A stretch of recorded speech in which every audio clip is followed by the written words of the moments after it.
Hello, everyone. We are excited to be with you tonight and talk a little bit more about some basketball. We're a few weeks into the season now. Tonight, we're discussing surprises of this season, some random trivia, stats leaders, and many other topics. Welcome to Nate's Basketball Analysis. I'm Nate. I'm David. Let's jump right in. Sweet, man. Okay, tell me the surprises for the season that have surprised you the most thus far. So in the East, I'm very surprised at the Indiana Pacers and how well they're doing. I know that when we had our way too early predictions, I had them a little higher than you did, but not. I definitely didn't have them at number 3. I actually just watched them play on TV too. To see them beat the Bucks, that goes to show that they are a pretty good team this year. Yeah, I totally agree. As far as the bottom of the East, I'm not necessarily surprised by anybody there. Do you want to give your Eastern Conference surprises? Well, the 76ers are a surprise for me. I don't think I expected them to be this good. Props to them. Tyrese Maxey really is taking that jump, which is cool. The Bucks not owning the East as much as they have in past years. Their defensive rating has gone down significantly, where they were 4th last season. They now rank 29th. That could have changed from the time that I looked at it, but that is a surprise to see that happen. I just don't feel like they're going to be as good. Will they be a contender? Yes. So that's a big surprise for me. The Magic, it's good to see them up and in the running. I still think they've got a lot of kinks to work out. The Knicks have fallen a little further than I've wanted them to. The Heat are not making as much noise. The Cavaliers are not playing great. It's actually crazy that it is this hard to predict. Like, we can come up with predictions and be like, that's the way it's going to happen. But you never really know. So it's unforeseeable. It's cool to see how teams change, who takes leaps, who gets better, who gets worse. Age makes a lot of that difference too. So where we sit right now, the Eastern Conference is kind of a surprise. Like you said, towards the end, I'm not surprised that the Wizards, Hornets, and Pistons are all at the bottom of the rankings. I'm just hoping that the Pistons keep the worst record, because when we had our way too early predictions, I picked the Pistons to be the worst. Did you? I thought you picked the Wizards.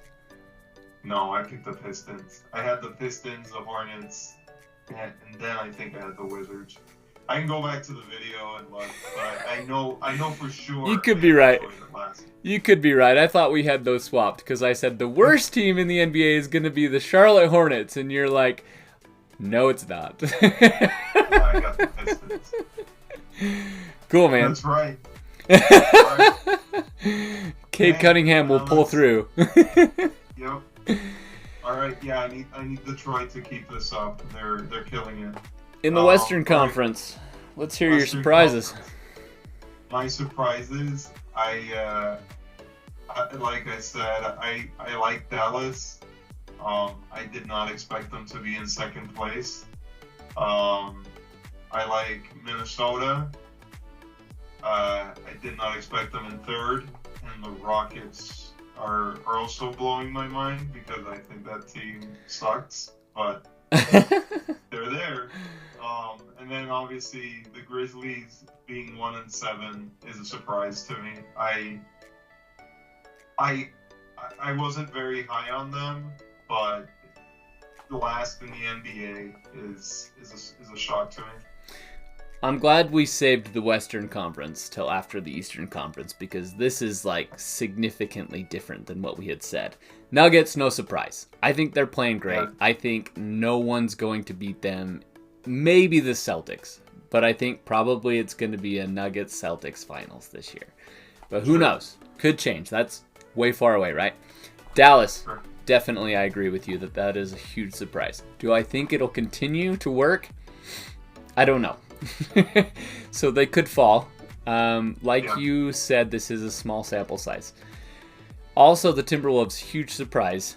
Rudy Gobert kept saying, it takes time for team chemistry.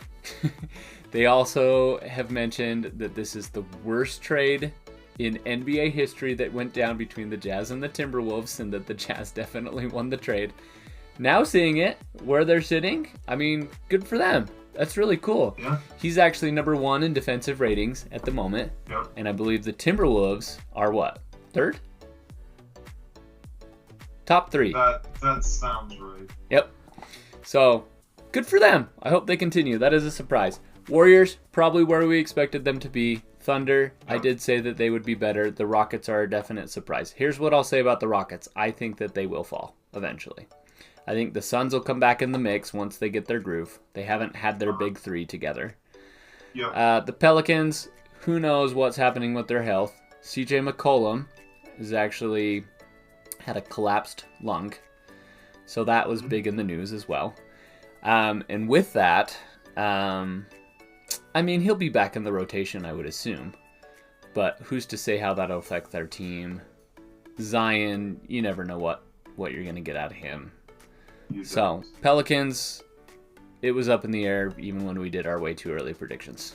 The Kings are not playing as good as I thought that they would.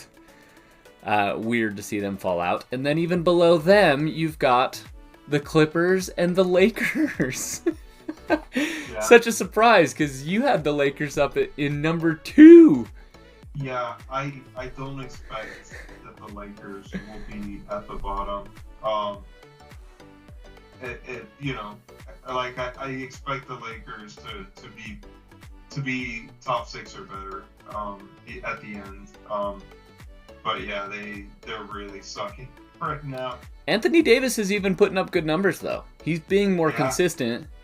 And I'm sure you've seen the statistic going around about LeBron being on the floor and LeBron not being on the floor and how different it is. He's on a minutes restriction, which is crazy. They need him to play the entire fourth quarter. I don't know. I don't think that they're going to be as good as most people think that they are. And that actually makes me really happy inside. Sure it does. So, Spurs, they've been okay with Wemby. Trailblazers, I think they were where we expected them. Of course, you had them last, and I had them up at 12th. And then the Jazz have been terrible. And it's because they don't have a leader.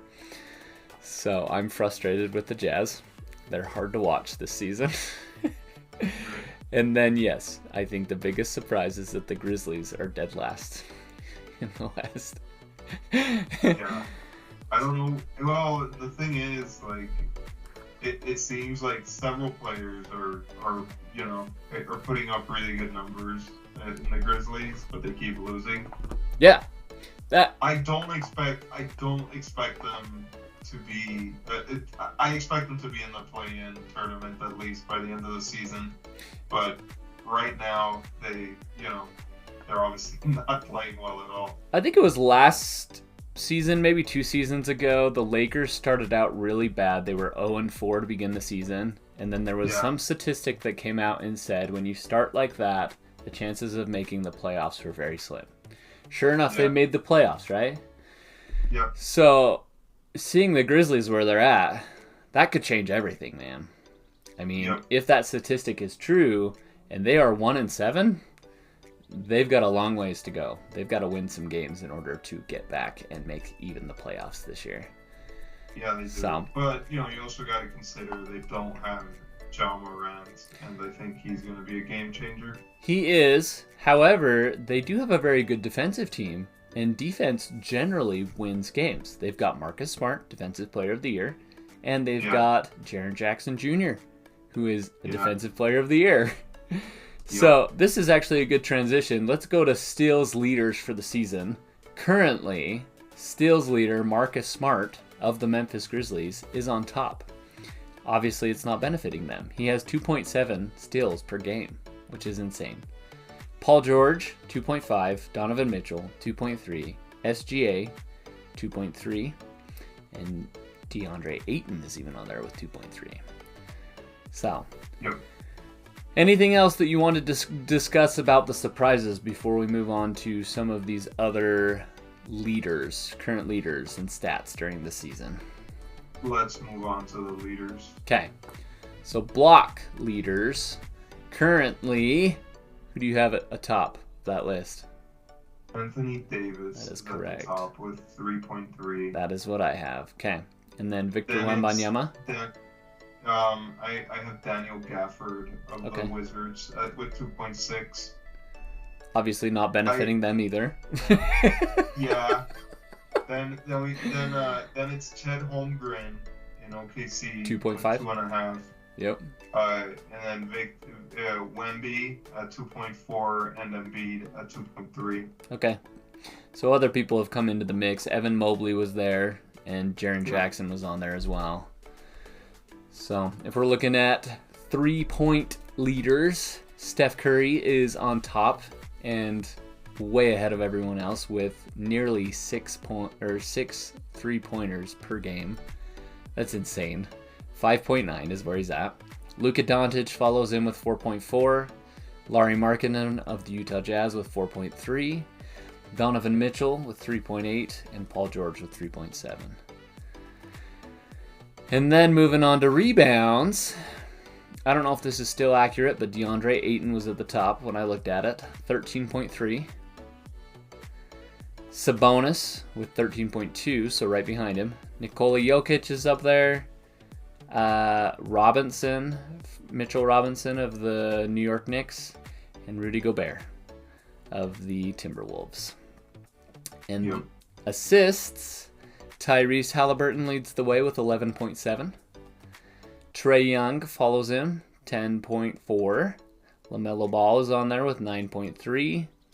Schroeder of the Raptors, 8.9, and Luka Doncic, 8.5.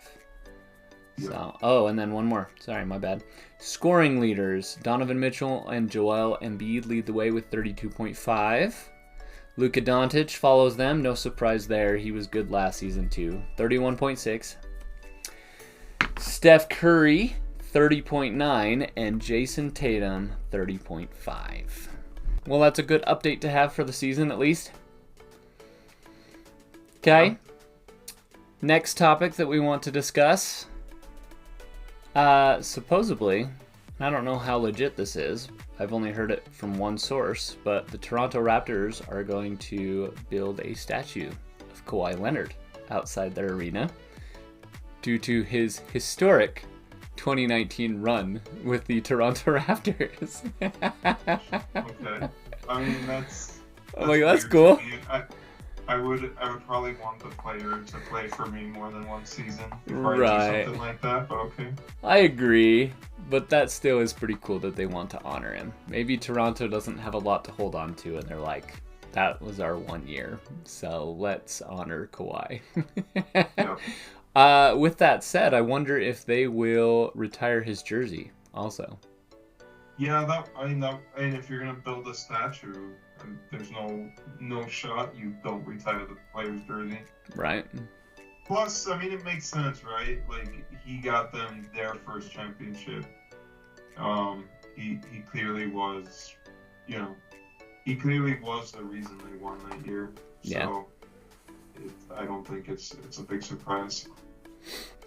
So Isaiah Thomas posted something on Twitter back in June of 2022 that said the Celtics told Robert Williams that playing through an injury on his knee won't make it worse.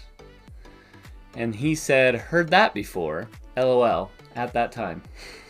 Yeah. Then in November of 2023, now, Adrian Wojnarowski reports, that the Blazers center, Robert Williams, is requiring right knee surgery. So, interesting. I'm sure you kind of are aware of what happened with Isaiah Thomas and injuries with the Celtics and how they ruined his career and traded him away. Anyways, thought we'd bring that up. That's not huge in the news just because the Blazers aren't going to be great this year anyways. I think that Robert Williams hasn't looked like himself for about a year now. Probably because of that injury. He had the first injury, and when he came back, he was still good, right? Like, isn't it? And his nickname is Time Lord, and I've always understood why. It looks like some of his blocks look like he just like stops time and captures them. But I haven't even heard that nickname. That's really funny. Yeah. But yeah, like I just remember in last year in the Eastern Conference Finals, he looked shook, and it wasn't because of anybody in the Heat. Like they didn't have anybody who would shake him. He looked like he was behind the step or something. I'm not sure he ever quite recovered from the first knee injury he had. Yeah. It's unfortunate when injuries play a role in an NBA career because it could change the whole course of a team as well. Kind of sucks. Yeah. So, okay, moving on to our next topic. I regret picking Scoot Henderson for the Rookie of the Year. I repent of it now. He's not going to win. I'd like to bring up that Chet Holmgren is playing amazing and is being overlooked because of Victor Wembanyama. Through their first 7 games, points-wise, Wemby had 136, Chet had 119. However, Chet's field goal percentage is better at 56% over 46%. And three-point percentage is 54 for Chet versus 32 for Wemby. So, and then you take into rebounds account, 59 versus 56. Wemby actually wins that, but it's only a difference of 3. Blocks, 18 versus 17. Not really a big difference there. And steals, 9-7. So, could Chet Holmgren take the Rookie of the Year award from Victor Wembanyama? That is my question for you. Possibly. Is there anyone else that could take the Rookie of the Year from Victor Wembanyama? No. Here's another question. Does the NBA kind of play favorites just for popularity reasons and sometimes pick a player due to their name and hype? Yeah, they do. Okay, I agree. But I'm gonna be honest, these regular season awards, like I don't, they're cool, but I've seen them get it wrong so many times that, or I've just disagreed so hard with some of them that I don't necessarily take them all that seriously. Okay. You don't take them serious, huh? I think it's pretty exciting for people. I sure, but it's kind of silly. Like, Kobe and Shaq both played better than Steve Nash the years that Steve Nash won the MVP. Yeah. And we brought that up before. What? We've brought that up before. Yeah. So I don't know. I think ever since then, I just haven't taken them as seriously as they should. I mean, we'll see who gets further, right? Like it looks like Chet Holmgren, he's in the playoffs. Wemby isn't. Yeah, and I would hate it. I guess that's true. Sometimes they go off of team rating, but I would hate it if Chet had better numbers at the end of the season and they still gave it to Victor Wembanyama just because I think Chet, with his whole injury that happened last year, he probably would have been better than Paulo Banchero and won Rookie of the Year. He had no competition last year, to say the least. Yep. So, with that said, we can actually move into one of our other topics, which is ranking the last 5 number 1 picks at their ceiling. So, as we go back, we got Victor Wembanyama. The previous year was Paulo Banchero. Year before that was Cade Cunningham. Year before that, Ant-Man. And the year before that was Zion Williamson. Of those, well, I guess I should ask, how would you rank those? I think it's a little early for Victor Wembanyama. Okay. He's been he's really impressed me. He's been much better than I was expecting a rookie to be. At their prime, I'd probably go with Zion. You know, that's hard for me to say too, but I probably would as well. Because he's a powerhouse, man. If he's healthy, definitely Zion. So Anthony Edwards has been a beast this season. Also what I was gonna say. Number 2. Okay. You got Paulo, Cade, and Victor left. Probably Paulo at number 3. Okay. And then would you take Wemby over Cade? Games through now. Yeah, that's all we have to go off, man. I would definitely take Cade, but for potential, I would probably pick Wemby over all those guys. Okay. I think if those 5 are available and it was all the same year, I'd probably go with Zion, Ant-Man, Wemby, which is a surprise coming out of my mouth too because I expected him to be a bust. He's actually been, as you said, really good. Then Paulo, then Cade. Yeah. So, and I believe last but not least, we've got some trivia right here. So, there is one player in NBA history to record more blocks than personal fouls and more steals than turnovers. Do you have any guesses as to who that would be? I have a guess that I think is a good guess, but I might be wrong. Okay. I think it's Ben Wallace. We have a winner! Well done. Have you heard that before? Yeah, I just remember the times that Ben Wallace won Defensive Player of the Year back when I was a kid, a teenager, and I was really getting into the NBA. People would talk about how, and I knew he blocked shots, that's what he was known for. But then I also remember people would talk about how many steals he would get per game, which was like ridiculous for a center. I mean, he was really he wasn't a true center. He wasn't tall enough, but he played like one. But yeah, I mean, he was also really good at steals. Yeah, he's a great player, man. Yeah. So definitely in the history books, will be a Hall of Famer. He had no offensive game, but I mean, the fact that we still talk about him, despite the fact that he had like 0 offense, proves just how good he was at defense. Yeah, absolutely. One more question for you. What are your thoughts on the in-season tournament so far? I think it's cool. I just think it's weird how it's been separated. Like, I thought it was supposed to be as it started, and then there were going to be, like, I don't know, knockouts, and I don't know. Even Bones Highland of the Los Angeles Clippers says, I don't even know what's going on.